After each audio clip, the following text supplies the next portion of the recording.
Also new at 6, a local nightclub, New Beginnings, wanted to raise awareness for the LGBTQ community and student safety by hosting a drag brunch today. Organizers said they aim to raise awareness for gun violence in schools, something they believe lawmakers should be making a top priority rather than banning drag shows in certain situations. We wanted to do something to raise awareness to school safety issues for children, and since they were making it as if one of the problems for children's safety in school had something to do with drag, we just thought it was the most absurd thing that could ever be. This was something that was directly affecting me, and so it kind of obviously scared me a little bit more. It wasn't just on my phone screen. It wasn't just something that I could like turn my phone off and be like done. It was like, nope, it's still there, and you still are getting gigs canceled. You still are getting worried about ever going out in drag, even if it's just to go to the bar, because if you stop for gas and go out there, we thought we could be arrested at that point. They were talking like they were gonna, it was such a gray area. We didn't know what we didn't know. And so we were just existence was like, girl, am I doing something wrong? Like, what's happening? I had no clue where to even like set my bearings. And then we had a benefit show here. We were full. It was like a capacity crowd. We had coverage from local TV stations. We had print media had come down from Washington, D.C. It got picked up on national news. We were packed out the building, like standing room only, barely even standing room. What I did is I messaged a challenge to all drag venues through the state of Tennessee to do this in awareness for what the real issue is for safety for school children. The backside of all of this that I had never thought about is after we had the fundraiser, I was dealing with the Johnson City School Safety Supervisor who would not accept our money. And I was surprised that in 2023, I think is when that was, that there would still be somebody that would be that, I don't know the word. I don't have a good word for that. Prejudiced. Yeah. How we feeling tonight, Johnson City? Well, my name is Michael Trivett. We opened a bar in July of 1987.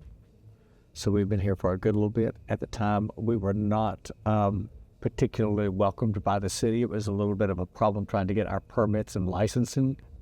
For a lot of people, for a long time, there was no place, if you were gay, that you could go where you could socialize. It's not like that anymore. Gay people go anywhere now, and straight people come in and mingle here, so it's a much more mixed dynamic than it used to be. Because before it was, if you were gay, you went to the gay bar. If you were straight, you went anyplace else. And of course, it's just not like that anymore. This feels like y'all love drag, right? Baby, I got some drag for you, but only if you're willing to see it. Y'all want to see it? Hi, my name's Sonia Cabana. I go by the professional name of Odessa Man. So I'm Austin. I've been doing drag for about 4 years. I began drag when I was 18, so I've been doing it for about 6 or 7 years now. I've been doing drag since, as I know of, because I'm old, 2014. It just kind of fell right into my lap as a theater performer, church singer, growing up. Any chance to be on stage was a chance that I took. And so this kind of, as a queer woman, or at that point in my life, a queer man, it just kind of felt perfect. I just love drag. I love the wigs. I love the sparkle. I just love the glamour of it. And it really drew me in. There was just like a sense of community. And I just loved that there was just like queer people together. And they seemed happy. And I never seen that before because I was just from a small town where I didn't know queer people existed. I thought there were 10 of us. But I think the main factor for my drag was I knew I was trans, but I didn't know what it was. So getting to be a more pull a more masculine look to myself in that period of time was probably what drew me into wanting to be a drag king. Because I was like, they're just gonna look at me as a dude. So I thought that was pretty cool. And then I got to wear the masculine clothes and I got to do the masculine stuff because I was 20, I think. So I was kind of young. it led me to transitioning today. Not like made me transition, but made me realize who I was to transition. Because I don't think I would have without drag. I put off my trans identity for so long because I was convinced I'm a 6 foot tall, wide shouldered, like chiseled faced, like boy. I'm not one of those people who can change my gender. I'm not one of those people who can seek this out, even though I knew that's what would bring me happiness.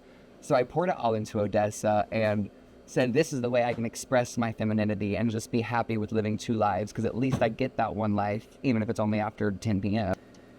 And then that kind of led to people being like, no, girl, you're pretty. Like, you're so pretty. And that not only was a compliment, but it was like a validation of being like, no, girl, femininity is femininity, no matter who it's on, no matter what it looks like it just is a state of being, you know, and these people were confirming back to me that I did exude that energy, that I was that type of person. And I was like, I'm not crazy. Like, this is who I'm supposed to be. And yeah, it's going to be 10 times harder because I'm not 5'6" and 110 pounds, but that makes me funnier, I think. I met so many people to drag. I mean, everybody in my life I've met through drag. I don't have anybody in my life that I didn't meet through drag. All my best friends, my roommate, my partner, I mean, my fiance, we're engaged now. I don't know what I'd be doing without drag. I don't know what I ever would have done without drag. So, I mean, it's just given me everything that I have. I would come to the bar, and even though it took me 2 hours to get ready, I felt more just like myself than I ever had. So then I kind of realized, wait, maybe I need to switch gears a little bit. And after switching gears and spending more of my time here and socializing with more of the people here, all of my friends that I have now probably came from this bar. Like, all the people I go on vacation with, all the people that I hang out with outside of the bar, they all came from here because naturally they're going to have a very similar outlook as me, as a queer person from where I'm from, who wants to get out and have a little bit of queer nightlife. So they're not going to judge me. So let me be with them. And I haven't looked back ever since, because I've never felt judgment from these people. I've never felt anything but like, yes, girl, tell us your tea and we're going to validate it. Like, yes, tell us who you are. And that's all we need to know. Period. As a trans man dating a trans woman, you know, in the South, they don't hate trans men nearly as much as they hate trans women for whatever reason. But it is important to have safe spaces. I know there's times that me and my girlfriend, we go out and, you know, the looks and the stares are terrifying. And even in different cities, not here in just Tennessee, like we travel a lot too, but it's crazy how different it is here than in like bigger cities that we went to and we go to. And I feel like without Newbies is a staple. Newbies is going to be the safe space in Johnson City, probably forever. Queer people need safe spaces. That's so important. Like, if I didn't have this place, or I mean, really just any place to go to, I wouldn't have known those queer people existed. I wouldn't have had friends. I wouldn't have done anything. I would probably be like living back at home with my mom. Nothing's wrong with that, but I mean, that's probably what I'd be doing. And I don't know. Queer people just need some stuff like this. We need to be around other queer people because queer people are different. We need to be around the same people.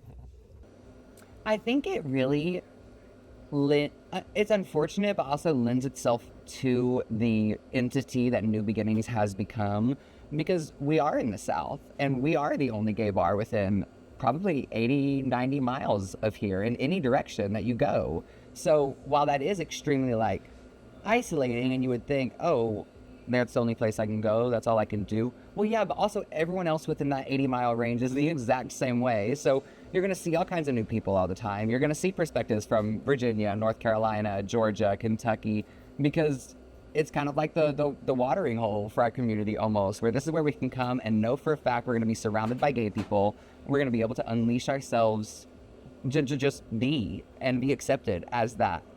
And so I think that's really special. We've had so many people here. And it's just, I don't know, it's just a glorious place. I love it here.